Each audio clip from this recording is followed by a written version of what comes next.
How to fix YouTube device limit exceeded premium error.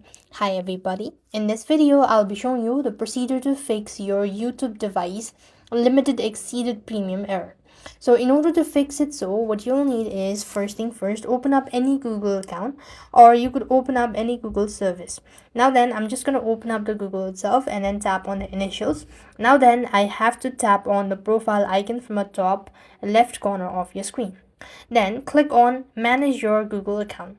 As soon as you click on the following option, then you want to go to security and sign in. So when you go to the security and sign in section, you then need to go ahead and select manage all device. So you need to scroll down a bit and then you could see your devices. Simply click on the following options and then here you need to sign out on the device itself, that is open a YouTube app on your device that you want to remove. So here you want to remove the account from where you want to remove. So for example, if I want to remove it from this particular account, then I'm going to click on it and then click on a sign out button.